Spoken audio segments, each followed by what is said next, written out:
Tout au long de l'histoire de l'humanité, un certain nombre de récits mythiques ont captivé notre imagination, mettant en scène des histoires d'anges divins, de géants colossaux et de catastrophes catastrophiques. Bien que ces histoires semblent au premier abord captivantes et énigmatiques, un examen plus approfondi révèle un autre volet de l'histoire humaine qui passe souvent inaperçu. L'un de ces récits extraordinaires se trouve dans l'ancien texte apocalyptique hébreu connu sous le nom de « Livre d'Hénoch », traditionnellement attribué à Hénoch, l'arrière-grand-père de Noé. Cette œuvre ancienne révèle d'étonnantes révélations sur les origines du mal, les mystérieux anges déchus, les puissants Néphilim, le déluge cataclysmique, le Messie prophétisé et la fin imminente des temps. Curieusement, ce texte est resté caché au public en raison de l'inclusion d'informations qui plongent dans les mystères surprenants entourant nos origines, informations qui ont finalement été exclues du canon biblique. Outre le livre d'Hénoch, un autre manuscrit ancien découvert en Égypte véhicule un message profondément inquiétant. Ces textes anciens nous invitent à explorer leurs pages, car ils promettent de révéler d'étonnants secrets sur notre histoire commune qui, pour diverses raisons, ont été cachés à la connaissance générale. Vers la fin de 1946 ou le début de 1947, de jeunes bergers bédouins se trouvaient à proximité de l'ancienne colonie de Qumran, située sur les rives nord-ouest de la mer Morte, dans ce qu'on appelle aujourd'hui la Cisjordanie. Au cours de ses fonctions pastorales, l'un des jeunes bergers a accidentellement délogé un rocher dans une ouverture dans une falaise, provoquant un bruit surprenant et bouleversant. Intrigués, ils entrèrent dans la grotte où ils tombèrent sur une collection de grands récipients en argile. Parmi ces vases, cette renfermait un trésor de rouleaux de cuir et de papyrus. Ces rouleaux ont ensuite été acquis par un marchand d'antiquités et ont finalement été retrouvés entre les mains de plusieurs érudits, qui ont déterminé que les textes dataient de plus de 2000 ans. Cette découverte suscite rapidement l'intérêt des chasseurs de trésors et des archéologues. Au cours des années suivantes, des dizaines de milliers de fragments de manuscrits supplémentaires furent découverts dans 10 grottes adjacentes, totalisant entre 800 et 900 textes inestimables. Parmi ces textes se trouvait le livre d'Hénoch lui-même, segmenté en 5 livres différents, le livre des veillées, le livre des paraboles, le livre astronomique, les visions des rêves et les épîtres d'Hénoch, qui composent ensemble un total de 100 chapitres. Le livre d'Hénoch est une compilation d'œuvres monumentales, chacune abordant des thèmes importants, tels que les récompenses, les châtiments, la fin du monde et le jugement final. Son premier livre, comprenant les chapitres 6 à 36, se concentre principalement sur des sujets tels que les anges, l'arbre de vie, Jérusalem et l'univers. Le livre des veilleurs dans les écrits d'Hénoch raconte l'histoire des anges déchus mentionnés dans Genèse 6, 1 à 4. Ces anges ont séduit les femmes humaines, entraînant la naissance des Néphilim, des êtres de grande connaissance qui ont joué un rôle dans l'arrivée du déluge catastrophique, qui a finalement conduit à la destruction des Néphilim. Le terme « Néphilim » fait référence aux morts, souvent décrits comme des individus massifs ressemblant à des géants. La relation entre les enfants de Dieu et les Néphilim fait l'objet de diverses interprétations. Certains croient que les fils de Dieu font référence à des anges déchus qui ont engendré une progéniture avec des femmes humaines, une idée trouvée dans la source juive non canonique connue sous le nom de premier livre d'Hénoch. Cette interprétation reste largement acceptée. Dans le premier livre d'Hénoch, les Néphilim sont représentés comme des géants, ce qui est cohérent avec l'idée selon laquelle ils avaient une stature énorme en raison de leur origine surnaturelle. Cependant, il est important de noter que certains ont soulevé des préoccupations théologiques concernant la suggestion selon laquelle des anges ou des démons pourraient se reproduire physiquement avec les humains. La deuxième partie du livre d'Hénoch, connue sous le nom de parabole de la ressemblance, est un récit apocalyptique qui s'articule autour de thèmes liés au Fils de l'homme et à l'Ancien des jours. Ces anciennes prophéties, qui figurent en bonne place dans le texte, partagent une ressemblance frappante avec le livre de l'Apocalypse dans la Bible, s'alignant sur les enseignements bibliques. Le livre d'Enoch contient également un livre astronomique qui fournit des détails complexes sur les étoiles et leur rôle. De plus, la section intitulée Dream Vision sert de prophétie complète qui couvre toute l'histoire humaine, du passé au présent et au futur, prédisant méticuleusement les événements du début des temps à la fin des temps et au jugement final. Si le livre d'Enoch contient des éléments qui correspondent à la Bible, il présente également des contradictions. Une contradiction notable concerne la mention de Noé dans le livre d'Enoch, même si la Bible enseigne qu'Enoch a été emmené au ciel bien avant la naissance de Noé. Cela soulève des questions sur la manière dont Enoch, qui était censé être au paradis, aurait pu connaître Noé et les événements du déluge s'il était l'auteur du livre d'Enoch. De plus, dans Enoch 10, 8-9, Dieu attribue toute la corruption de la terre à un démon nommé Azazul, suggérant que la terre entière a été contaminée par l'influence d'Azazel, conduisant à la commission de tous les maux. Contrairement à Lucifer, communément appelé Satan ou le diable, mentionné dans la Bible, Azazul n'est pas identifié dans les enseignements bibliques. Satan est généralement tenu pour responsable des problèmes du monde en tant qu'auteur du péché, et d'autres démons spécifiques ne sont pas mentionnés dans ce contexte. Le livre d'Enoch contient également plusieurs descriptions astronomiques et météorologiques qui ne correspondent pas à la Bible ou à la compréhension scientifique contemporaine. Un exemple notable se trouve au chapitre 33-1-4, où il est suggéré qu'Enoch a minutieusement cartographié et numéroté toutes les étoiles du ciel. Cependant, selon Jérémie 33-22 dans la Bible, compter les étoiles est considéré comme impossible en raison de leur immense nombre.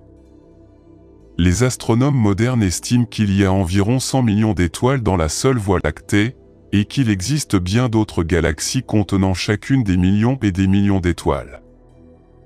Un autre exemple de divergence se trouve dans le livre d'Enoch 41, où il décrit le vent, la neige, la grêle et même la lune comme émanant d'un récipient en bois dans le ciel. De telles descriptions sont considérées comme illogiques, absurdes et incompatibles avec les connaissances scientifiques et les enseignements bibliques. Ces divergences mettent en lumière la raison pour laquelle le livre d'Enoch n'a pas été inclus dans la Bible. Les premières mentions de l'Euphrate proviennent de textes cunéiformes de Churupak et de Nippur, dans le sud de l'Irak, vers le 3e millénaire avant J.C. En sumérien, il s'appelle Buranuna, indiquant son caractère divin. Dans ses croyances, l'Euphrate représente le fleuve céleste qui coule dans le ciel. Les anciennes villes de Babylone et de Ninive étaient situées le long de l'Euphrate, dans l'actuelle Mésopotamie. L'Euphrate a joué un rôle fondamental dans le développement de la civilisation humaine dans cette région. Tout au long de l'histoire, le fleuve a servi de frontière naturelle entre différents gouvernements et empires, ce qui en fait une zone d'une grande importance et controversée. La Bible fait plusieurs mentions de l'Euphrate, tant dans l'Ancien que dans le Nouveau Testament, le représentant comme un symbole puissant des empires antiques. Dans l'Ancien Testament, il est lié au Jardin d'Éden et au lieu d'origine de l'humanité. De plus, c'est l'un des 4 fleuves mentionnés comme sortant d'Éden après la création. Elle servait également de frontière naturelle pour la terre promise aux Israélites, et sa traversée était illégale à l'époque. D'un point de vue historique et mythologique en Mésopotamie, la découverte de la statue de Gilgamesh marque un tournant important dans la recherche. Dans la littérature ancienne du Proche-Orient, Gilgamesh est un personnage important. Il est mentionné que les rois de l'Est rassembleront leurs troupes avant la bataille d'Armageddon à un endroit où il est fait référence au fleuve Euphrate. Le Nouveau Testament mentionne également ce fleuve et dit qu'il fut asséché dans le livre de l'Apocalypse pour permettre aux royaumes orientaux de marcher sans entrave. Il existe quelques mentions de Gilgamesh dans des écrits non cunéiformes. Un siècle après que George Smith l'ait noté, le récit du déluge dans l'épopée de Gilgamesh reste un lien ouvert entre la Bible hébraïque et le récit épique mésopotamien. De plus, un manuscrit des manuscrits de la mer morte appelé le Livre des Géants pourrait contenir le nom du protagoniste héroïque de Gilgamesh. En tant que l'un des héros les plus anciens du monde, Gilgamesh pourrait être considéré comme le grand-père des figures héroïques anciennes et modernes. L'épopée de Gilgamesh, un classique littéraire originaire de l'ancienne Mésopotamie, raconte l'histoire de ce roi légendaire. L'épopée raconte les voyages de Gilgamesh, un roi qui régna sur Uruk, dans l'Irak actuel, vers 2700 avant JC. La récente redécouverte de cette épopée a marqué un événement crucial. Les progrès de notre connaissance du Proche-Orient ancien ont également changé la façon dont nous étudierons la Bible hébraïque à l'avenir. La diffusion au fil du temps et dans diverses langues des légendes de Gilgamesh démontre le grand intérêt que ce personnage a suscité dans le Proche-Orient ancien et au-delà. Des fragments de la version originale du texte ont été trouvés lors de fouilles archéologiques dans des endroits allant de l'Irak à la Turquie. Il est largement admis que les auteurs de la Bible hébraïque connaissaient l'histoire de Gilgamesh et utilisaient cette connaissance pour inspirer des éléments et des contrastes dans leurs propres textes. En 2003, des archéologues irakiens pensaient avoir découvert le tombeau perdu de Gilgamesh. Il dirigeait l'ancienne ville sumérienne d'Uruk et fut le protagoniste de la première histoire documentée de l'histoire de l'humanité, il y a environ 3000 ans. Cette histoire, appelée l'épopée de Gilgamesh, a été écrite sur des tablettes d'argile en sumérien vers 2700 avant JC. Le récit fonctionnait comme un souvenir de la vie de ce leader d'Uruk, l'une des villes les plus anciennes et les plus puissantes de la région. Il est possible que le nom moderne de l'Irak provienne de l'ancienne ville d'Uruk, bien que cette affirmation soit contestée. L'histoire des aventures de Gilgamesh, de sa quête d'immortalité et de ses confrontations avec des créatures mythiques est racontée dans l'épopée de Gilgamesh. En 2003, une expédition allemande a annoncé avoir découvert ce qui serait la ville entière d'Uruk, y compris le lieu de sépulture présumé du célèbre souverain Gilgamesh. Cet endroit était entouré par l'ancien fleuve Euphrate avant que son cours ne change. Selon Georges Fassbender, chef du département bavarois des monuments historiques à Munich, bien qu'on ne puisse pas affirmer avec certitude qu'il s'agissait du tombeau de Gilgamesh, il présente des similitudes avec des descriptions anciennes. On pense que Gilgamesh a été enterré sous l'Euphrate dans un tombeau construit après sa mort et le déplacement du fleuve. Cette histoire est conservée sur des tablettes d'argile. Fassbender a expliqué que des techniques avancées ont permis de découvrir la ville antique sous les sables du désert irakien. On a trouvé des structures qui coïncidaient avec celles mentionnées dans l'épopée, comme des jardins et des maisons. La découverte d'un réseau complexe de canaux, probablement affectés par des inondations qui ont détruit certains bâtiments, a également été soulignée. Cela suggère l'existence d'un système avancé dans la région, similaire à Venise mais dans le désert. Les fleuves Tigre et Euphrate ont une longue histoire et sont mentionnés dans les écrits anciens, même dans les prédictions futures. Ces rivières existent depuis des milliers d'années. Le Tigre rejoint l'Euphrate et se jette dans le golfe Persique dans une région appelée Shatt al-Arab, près de l'Euphrate. Avec le Nil en Afrique, ces fleuves forment le Croissant fertile, une région du Moyen-Orient riche en sol et considérée comme le berceau de la civilisation. Les deux fleuves sont liés à la Mésopotamie, un territoire situé entre eux et une partie du Croissant fertile. Ces rivières sont mentionnées dans des textes anciens, notamment la Bible et les Hadiths, dans la création et dans les prophéties sur la fin du monde, ce qui montre leur antiquité.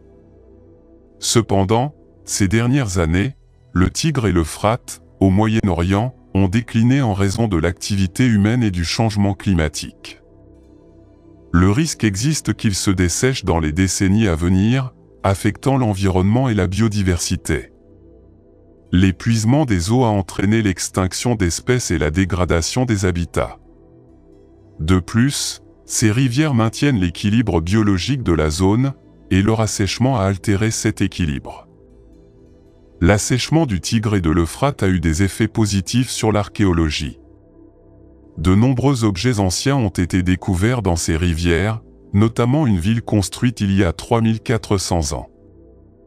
Cela s'est produit lorsque le réservoir de Mossoul, anciennement connu sous le nom de barrage Saddam dans le nord de l'Irak, s'est asséché en raison de la sécheresse persistante dans la région. Cette ville est née des eaux du Tigre, plus précisément du réservoir de Mossoul. Les archéologues ont trouvé des ruines et des artefacts de l'époque de l'Empire Matani de l'âge du bronze, entre 1550 et 1350 avant JC. On pense également que le centre urbain, contenant de grands bâtiments et palais, pourrait être l'ancienne métropole de Zaïku. Même si ces rivières pourraient être menacées à l'avenir, elles restent utiles. Malgré le risque de perdre ces précieuses ressources, nous continuons d'y accéder. Si les niveaux d'eau continuent de baisser, nous retrouverons davantage de vestiges historiques, mais cela nécessitera un coût financier important. Le tombeau de Gengis Khan est resté une énigme à travers les temps, entouré de mythes et de légendes. Le conquérant mongol, célèbre pour avoir fondé l'un des plus grands empires, aurait ordonné que son dernier lieu de repos soit caché et que ceux qui ont participé à l'enterrement soient exécutés pour le garder secret. Les histoires racontent comment Gengis Khan détourna les rivières et relâcha des chevaux sauvages pour cacher sa tombe, ce qui en fit l'un des plus grands secrets historiques.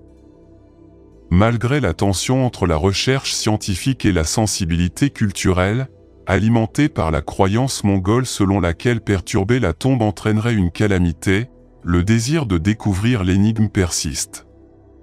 Bien que les tentatives précédentes se soient soldées par des déceptions, l'intérêt de résoudre ce mystère reste fort.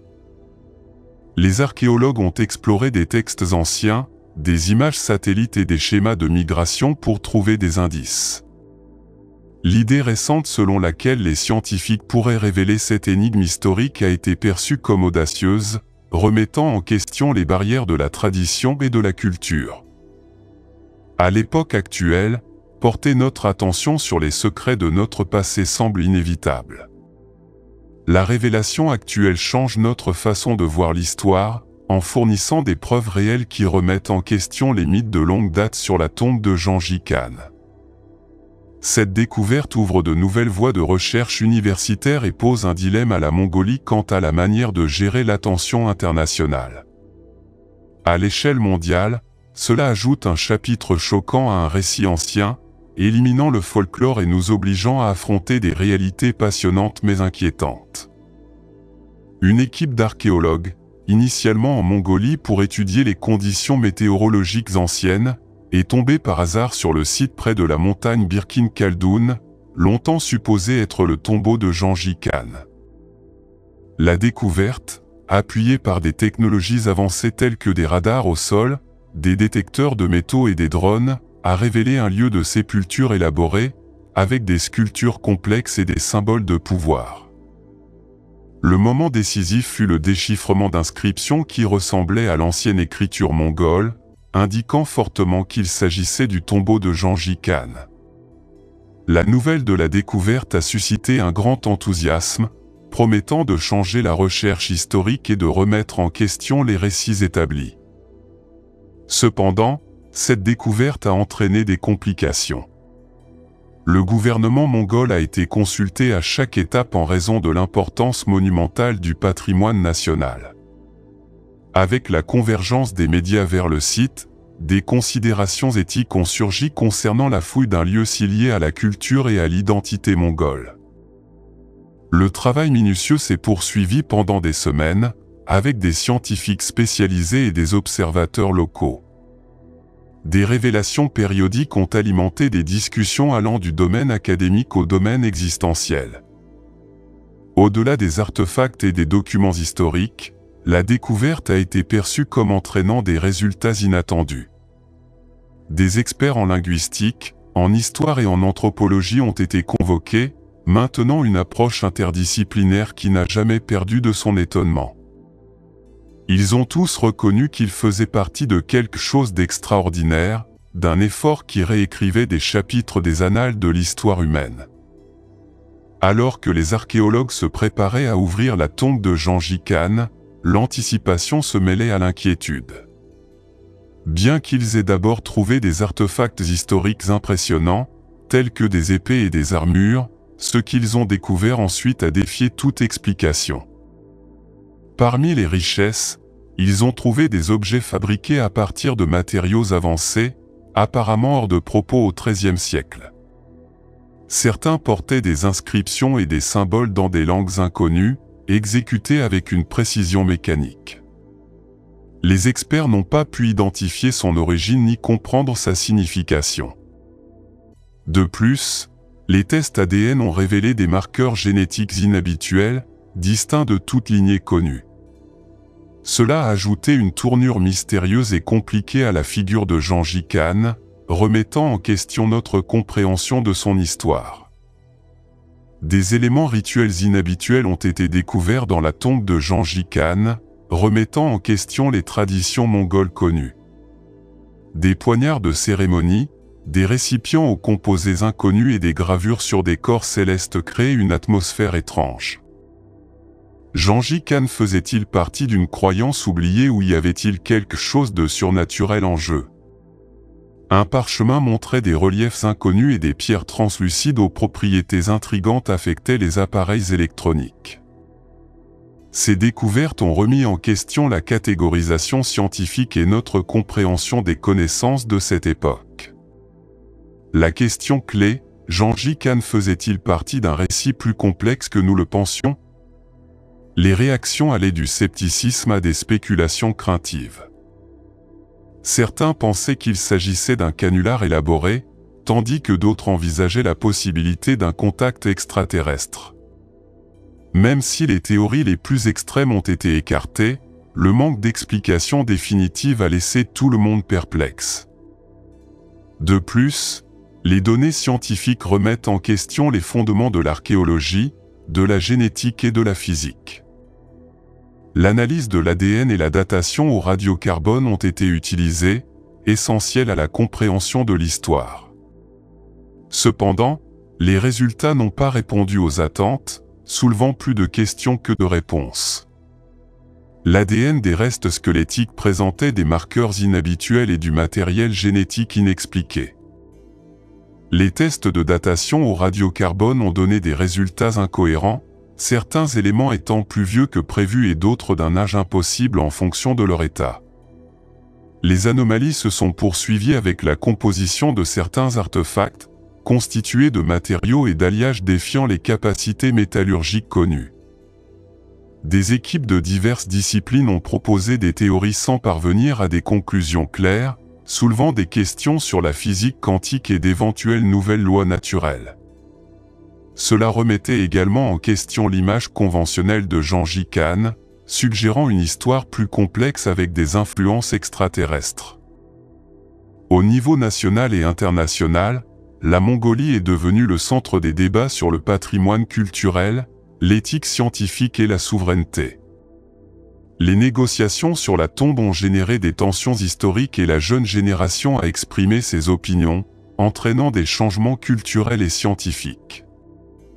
Des organismes tels que l'ONU et l'UNESCO ont discuté du statut du tombeau en tant que patrimoine mondial, abordant les questions éthiques et politiques au niveau mondial. La controverse s'est étendue à l'éthique archéologique, à une éventuelle exploitation culturelle sur le marché international et à la propriété intellectuelle des technologies trouvées dans la tombe. En bref, cette découverte complexe a mis à l'épreuve la rigueur éthique et scientifique, révélant les complexités qui influencent notre compréhension du passé, du présent et du futur.